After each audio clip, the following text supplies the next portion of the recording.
the Executive Chairman of our Investment Authority, BIDA, and of our Economic Zones Authority, BEZA, and of course the lead architect of this week's summit. Ladies and gentlemen, Mr. Ashik Chowdhury.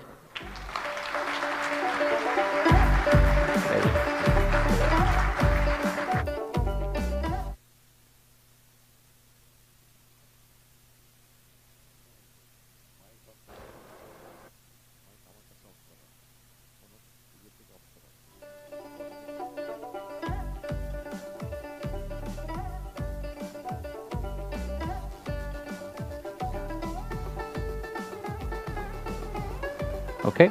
Yes. Yes. Without technical difficulty, any session is a waste of time.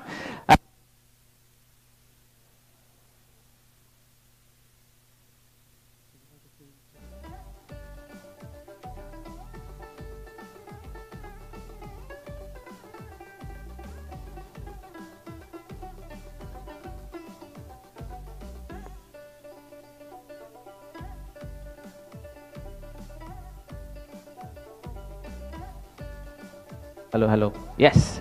Sorry, that was actually intentional.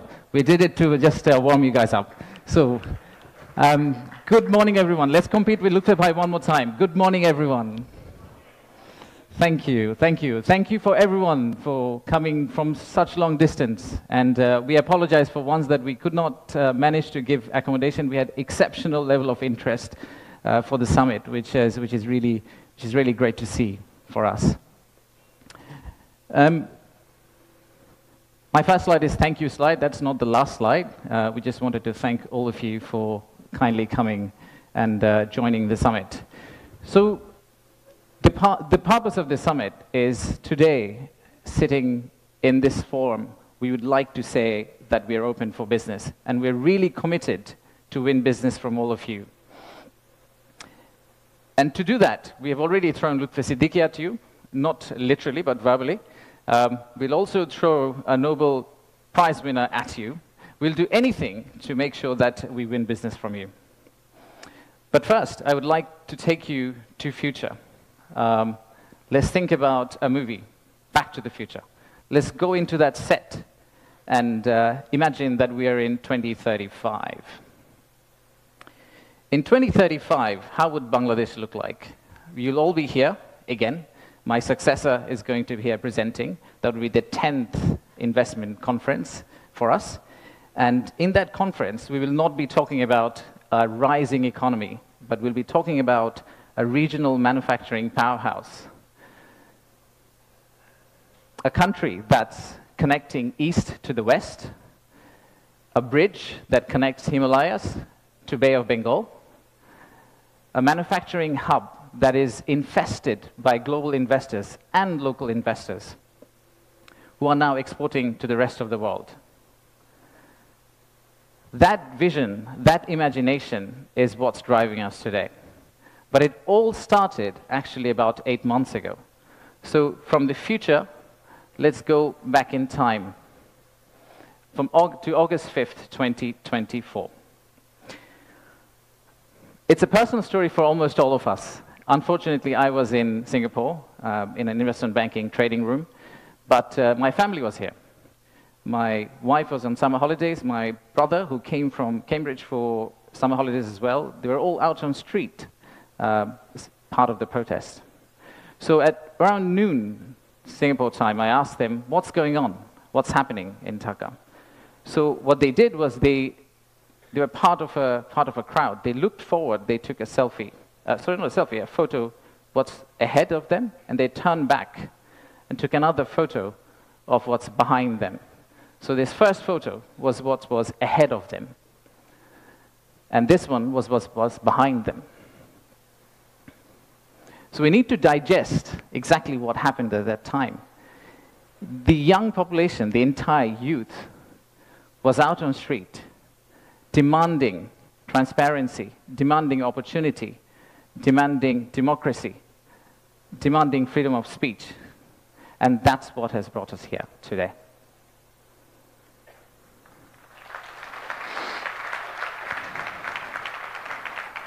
So today, the expectations are very high. The young population of our country, they're global. Unlike us, they're used to tweeting, they're used to looking at TikTok and looking at Singapore and Bangkok, so they don't want Dhaka to be Dhaka 2.0. They actually want Dhaka to become Singapore and Bangkok in 5-10 years' time. So how do we get there? That's the expectation we have.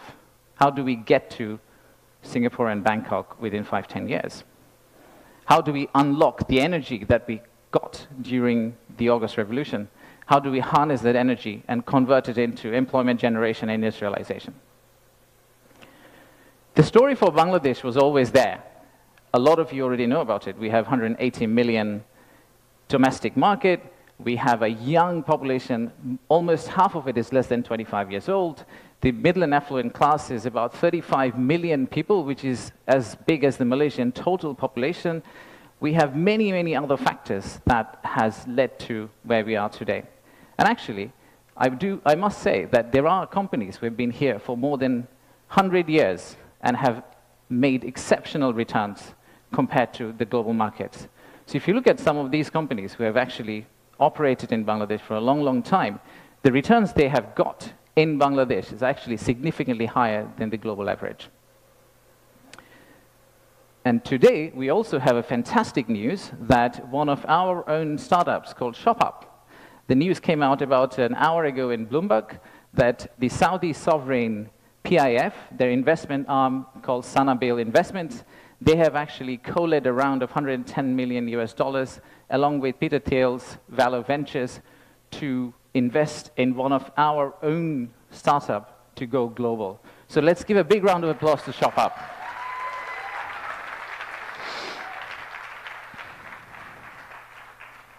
So that's today. That's today. So what's tomorrow?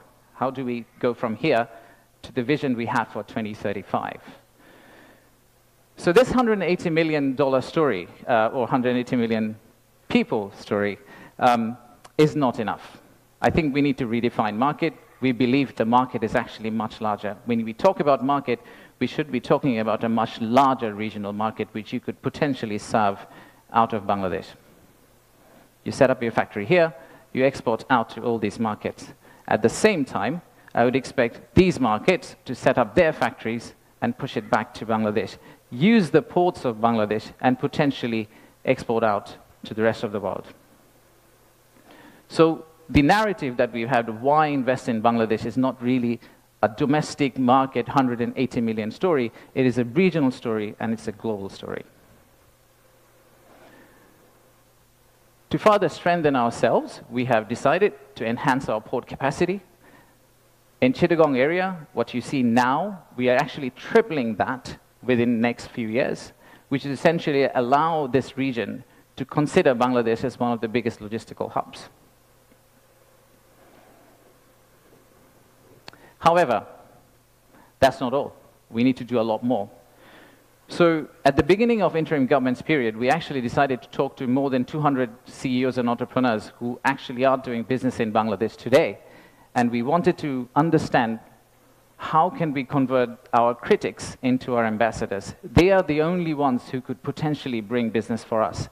They are the only ones who, if they travel abroad and say Bangladesh is a great place for business, that's when we are likely to get more investment. So we divided all their complaints into two groups, or the solutions that came out of their complaints. The list of challenges are very long. It's from the Earth to the moon and back. But we whittled it down to a few action items, some of which are short-term wins, so some of that you see here, some of which are actually long-term policy reforms that we would like to also undertake and set the direction of travel for the country in the right course so that the incoming government, the next government, the political parties who come and start driving this economy, they can follow the same script for us. I'll give you a few examples. Let's start with, we talked about a true one-stop service. There are two elements of one-stop service. The first one is the human element, and then there is the digital element.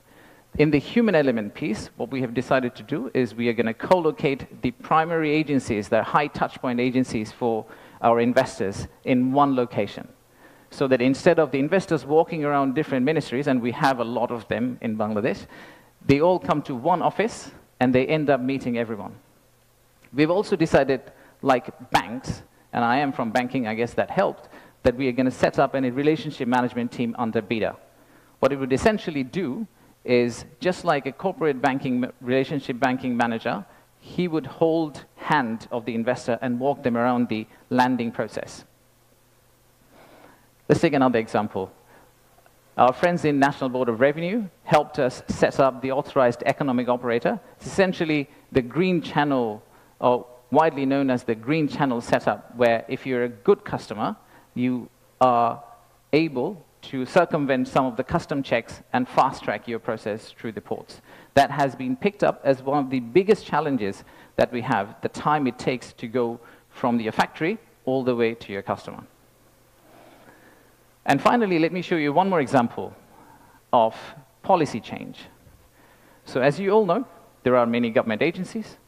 We also know there's private sector.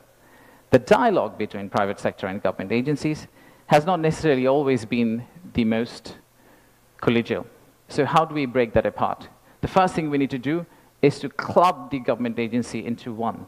We need to show one face. We need to be one outfit for our customers, our investors, and then create a bridge between our private sector and the government of Bangladesh. So what we are planning to do is to set up a private sector advisory council that will actually counsel the head of state directly on a regular basis, essentially voicing the changes that they would want to drive the economy forward.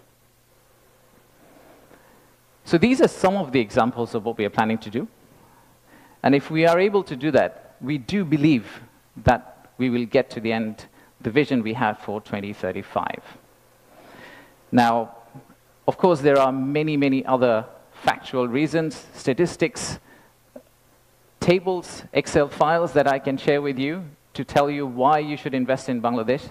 In fact, the next slide will have a QR code which you can scan and download, which will have essentially this presentation. So you didn't have to take the photos of the presentation, by the way.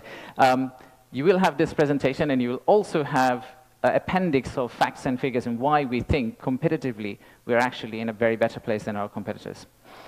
So please watch out for the QR code. But before I go there, I would really like to finish off with this.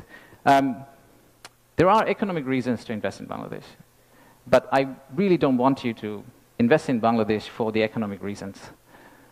If you really think about investing in Bangladesh, think about investing in Bangladesh because of the transformational journey you're going to be part of. For the odd mixture of warmth and resilience our people have, and our century-old culture paired with the shared values that we have with you. So I rest my case here. Thank you very much for coming, and enjoy the rest of the day. Thank you all.